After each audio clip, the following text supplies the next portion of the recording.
Hello students, कैसे हैं आप सभी? Welcome to Dृष्टि for Success. In last video, we have completed the fundamental of the partnership. Today we will start from change in profit sharing ratio. ठीक है, आज हमने new chapter start किया, but ये सारे पार्टनरशिप के ही पार्ट्स हैं, इसलिए हम इन क्वेश्चंस को क्या करेंगे, कंटिन्यूटी में करेंगे. तो आज क्वेश्चन नंबर 87 लिखेंगे, ना कि क्वेश्चन नंबर 1. ठीक है, तो वही सबसे पहले नॉर्मल बेसिक क्वेश्चन जो पीएसआर के बन सकते हैं उनको कवर करते हैं. तो हमारा क्वेश्चन नंबर 1 है, which of the following does not result into reconstitution of a firm. Firm को जब रिकॉन्स्टिट्यूट करते हैं, मीन्स कोई एडमिशन होता है पार्टनर का, कोई रिटायरमेंट होता है या कुछ भी होता है, तो हम विच of the following does not result, इनमें से कौन सा नहीं होता. Dissolution of a partnership firm, reconstitution कौन से केस में नहीं होता.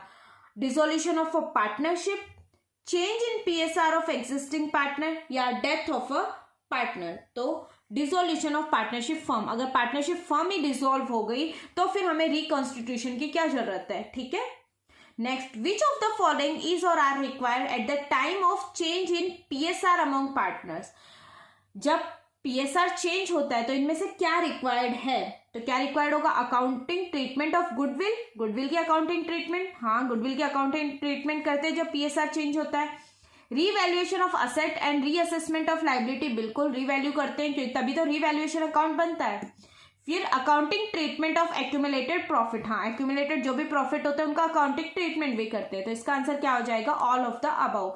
जब पीएसआर चेंज होता है तो ये सभी चीजें करते हैं, क्योंकि पीएसआर कब चेंज होता है, या तब किसी पार्टनर का एडमिशन होता है, या कोई पार्टनर रिटायर होता है, या किसी पार्टनर की डेथ होती है, तभी हमारे पीएसआर में चेंजेस आते हैं. और पीएसआर में चेंज वैसे भी पार्टनर सभी एग्री होते हैं, तब भी हम पीएसआर में चेंज करते हैं. तो ये सारी चीजें तब करते हैं. Next, change in PSR among partners resulted in, अगर पीएसआर चेंज करते हैं तो क्या होगा, sacrifice of share in profit by one or more partners, gain of share in profit by one or more partners, both A and B, या none of the above. तो क्या होगा इसका आंसर, तो बोथ ए एंड बी. कुछ partner sacrifice भी कर सकते हैं, गेन भी कर सकते हैं. तो पीएसआर के चेंज में जरूरी नहीं है कि सेक्रीफाइस ही हो या फिर गेन ही हो, तो दोनों चीज भी हो सकती है. पार्टनर को किसी को गेन भी हो सकता है, किसी को सेक्रीफाइस भी हो सकता है, या सभी को सेक्रीफाइस भी हो सकता है, या गेन भी हो सकता है. ठीक है, मीन्स कुछ पार्टनर सेक्रीफाइस करेंगे रिकॉन्स्टिट्यूशन के टाइम पे और कुछ पार्टनर गेन करेंगे. Next question, which of the following does not result in change in the PSR. इनमें से कौन सा पीएसआर चेंज होने पर का रिजल्ट नहीं है. When one or more partners acquire an interest in the business from another partner or partners, when the partner is admitted in the firm, when a partner dies, when a partner goes on a vacation. तो क्या होगा इसका answer, जल्दी बताइए. तो इसका क्या होगा, वेकेशन. वेकेशन पे जाएंगे तब थोड़ी ना कुछ होता है. ठीक है, तो कहा है कौन, जब पीएसआर कब चेंज नहीं होता, when one or more partner acquire interest in the business, मतलब कोई और पार्टनर आना चाहता है इसमें. When the partner is admitted in the firm, firm के अंदर कोई पार्टनर एडमिट होगा तब भी पीएसआर में चेंज होगा. जब कोई पार्टनर की डेथ हो जाएगी तब भी पीएसआर में चेंज होगा. लेकिन जब कोई पार्टनर वेकेशन पे गया होगा तब पीएसआर में चेंज थोड़ी ना होता है. ठीक है, हमारा नेक्स्ट क्वेश्चन है, at the time of change in PSR it is important to determine the dash and dash of partner.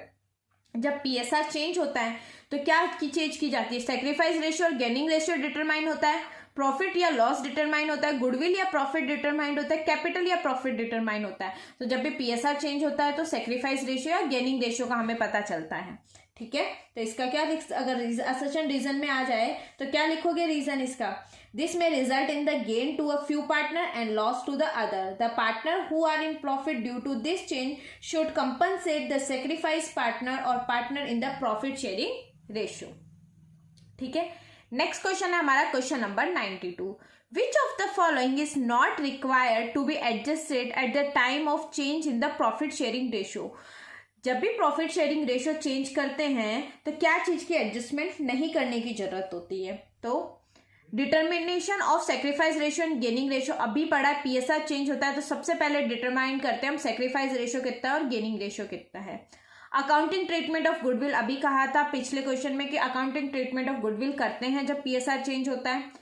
Revaluation of asset and reassessment of liability बिल्कुल करते हैं. Determination of capital of a partner, ये जरूरत नहीं है कि capital partner की capital को डिटरमाइन करना, तो इसका कोई एडजस्टमेंट नहीं होता है. नेक्स्ट है क्वेश्चन नंबर 93. तो क्वेश्चन नंबर 93 में गिवन है which of the following statement is not true, कौन सा स्टेटमेंट ट्रू नहीं है। तो when the partner is admitted it leads to reconstitution of the firm, when the partner die it is considered as reconstitution of the firm, when the partner change their PSR it is said to be the reconstitution of the firm, या when the partner buys an asset it is considered as the reconstitution of the firm। तो इसका answer तो साफ दिख रहा है D, क्योंकि जब पार्टनर असेट बाई करता है तो वो क्या कंसिडर करता है, increase in asset of the firm, firm की असेट इंक्रीज हो गई। ऐसा थोड़ा ना कि फर्म रीन्यू हुई है या रिकॉन्स्टिट्यूट हुई है, नहीं। हाँ, पार्टनर नया आया तो पीएसआर चेंज होता है, पीएसआर की कैलकुलेशन करते हैं, मतलब फर्म रिकॉन्स्टिट्यूट हो रहा है। जब कोई पार्टनर मर गया यानी पार्टनर चला गया, एक तरह से पार्टनर्स में चेंज आया, तब भी रिकॉन्स्टिट्यूशन होता है। When partner change in their PSR, PSR में चेंज करते हैं तब भी फर्म का रिकॉन्स्टिट्यूशन होता है। मतलब हम गुडविल का ट्रीटमेंट करते हैं, असेट्स एंड लायबिलिटी का ट्रीटमेंट करते हैं और एक्यूमुलेटेड प्रॉफिट एंड लॉसेस का ट्रीटमेंट करते हैं, ठीक है। लेकिन असेट कोई पार्टनर बाई करता है तो उससे फर्म की असेट बढ़ती है, फर्म का रिकॉन्स्टिट्यूशन नहीं होता है। नेक्स्ट है question number 94, pick the odd one out, admission of a partner, death of a partner, retirement of a partner, dissolution of the partnership firm. तो इसका आंसर क्या हो जाएगा, डिसोल्यूशन ऑफ पार्टनरशिप फर्म, क्योंकि डिसोल्यूशन से क्या होगी, पार्टनरशिप ही खत्म हो जाएगी। But admission of a partner, death of a partner और रिटायरमेंट ऑफ अ पार्टनर होता है तो फर्म का रिकॉन्स्टिट्यूशन होता है, ठीक है, change in reconstitution of the firm. But in case of dissolution of the partnership the firm only dissolved, ठीक है, फर्म ही डिसॉल्व हो जाएगी या बंद हो जाएगी, क्लोजर हो जाएगा फर्म का। Next 95, Arun and Vijay are partners in the firm sharing P&L in the ratio of 5:1। Profit और लॉस अरुण और विजय किस रेशियो में शेयर करते थे, 5:1 में। बैलेंस शीट का एक्सट्रैक्ट दे रखा है, एक्सट्रैक्ट का मतलब कंप्लीट बैलेंस शीट नहीं दी, कुछ इन्फॉर्मेशन दी है बैलेंस शीट की। मशीनरी दी हमें 40,000 की। If value of machine in the balance sheet is under valued by 20%, ये जो मशीन की वैल्यू है बैलेंस शीट में 20% कम दिखा रखी है, then at what value will the machine be shown in the new balance sheet. तो न्यू बैलेंस शीट में हम मशीन को किस प्राइस पे दिखाएंगे। तो सपोज करो कोई भी चीज अपने आप में 100% होती है, ठीक है। अगर ये मशीन की वैल्यू 20% कम दिखा रखी है, मतलब 100% नहीं दिखा के मशीन की वैल्यू हमने 80% दिखा रखी है, और नई बैलेंस शीट में हमें टोटल 100% दिखानी पड़ेगी, तो मतलब ये 40,000 जो अमाउंट हमें पुरानी बैलेंस शीट में दिया हुआ है ये 80% पे है, और हमें दिखाने कितने पे, टोटल 100% पे दिखाना है जितनी एक्चुअल हमारी मशीन की वैल्यू है। तो 0 से 0 कैंसिल, 8 1 जा 8 5 जा, तो ये कितने पे दिखाएंगे हम, 50,000 पे नई बैलेंस शीट में मशीन की वैल्यू दिखाएंगे। समझ में आ गया। या फिर अगर आपको ये क्वेश्चन नहीं समझ में आए तो आप डायरेक्टली ऑप्शन से भी कर सकते हो, 20% कम करके देख लो, सबका 20% निकाल लो, इसका 20% निकालेंगे कितना आएगा, 10,000, यानी 50,000 में से 10,000 माइनस करेंगे 40,000, यानी 20% कम करने पे किसका आंसर 40,000 आ रहा है, वो भी आपका आंसर हो सकता है, ठीक है। दो तरीके हैं, एक कोई भी चीज अपने आप में 100% होती है, अगर बैलेंस शीट में हमने 20% कम दिखा रखा है मतलब उस चीज को 80% पे ही दिखा रखा है, तो जो अमाउंट दिया हुआ रहता है उसका परसेंटेज नीचे लिख देते हैं और इनटू में जो हमें कैलकुलेट करना होता है उसका परसेंटेज लिखते हैं, तो भी आंसर आ जाता है।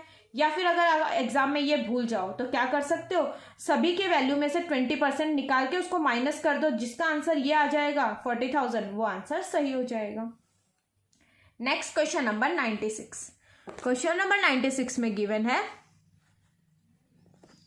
Arya, Divya and Kavya were equal partners. They decided to change the PSR to 4:3:2. For this purpose, the goodwill of the firm was valued at 90,000.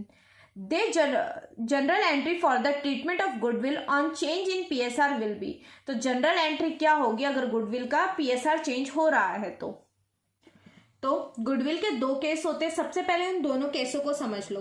Goodwill की ट्रीटमेंट दो केस में ये होती है, जब goodwill will not appear in the balance sheet and goodwill will appear in the balance sheet. में लिख के बता देती हूँ, ट्रीटमेंट ऑफ गुडविल। गुडविल के दो केस होते हैं, when goodwill not appear in balance sheet, when goodwill appear in balance sheet।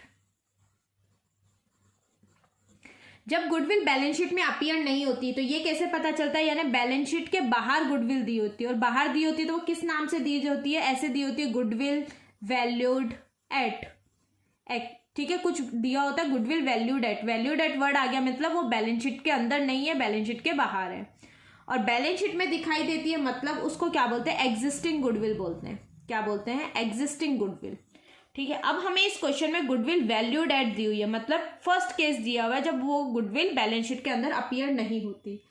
जब भी गुडविल बैलेंस शीट के अंदर अपीयर नहीं होती तो उसकी जनरल एंट्री होती है, फर्स्ट केस की जनरल एंट्री होती है gaining partner capital account debit, gaining partner capital account debit to sacrificing का पार्टनर कैपिटल अकाउंट। और अगर गुडविल बैलेंस शीट में अपीयर होती है तो उसकी एंट्री होती है पार्टनर्स कैपिटल अकाउंट डेबिट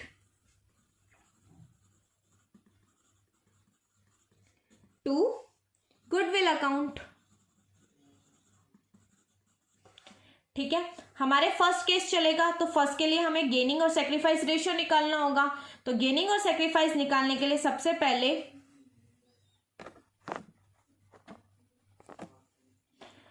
आव्या, दिव्या और काव्या, ठीक है, फॉर्मूला क्या होता है रेशियो निकालने का, old minus old ratio minus new ratio.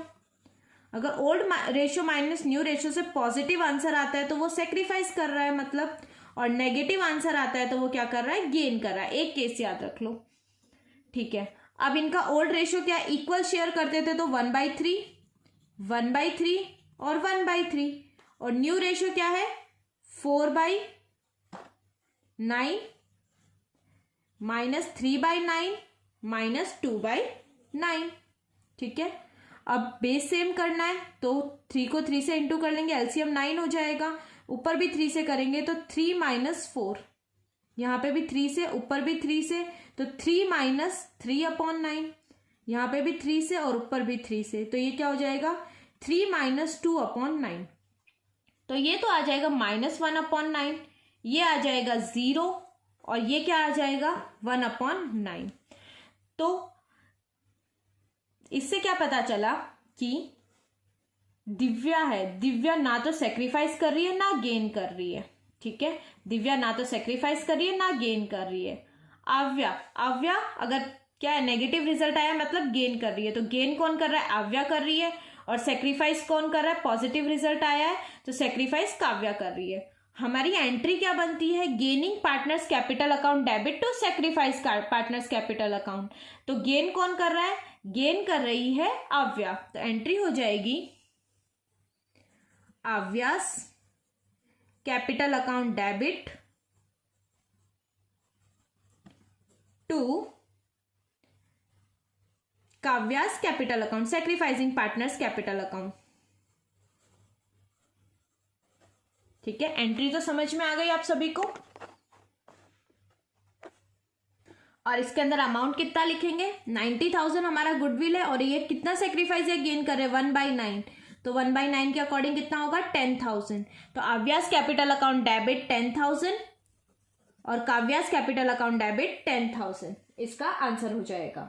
ठीक है, तो इसी के साथ क्वेश्चन नंबर 96 तक हमने यहाँ कवर कर लिए, गुडविल के ट्रीटमेंट का कॉन्सेप्ट समझ लिया। आगे के क्वेश्चन हम हमारी नेक्स्ट वीडियो में कंटिन्यू करेंगे। Till that, all the best and keep learning and thank you for watching the video.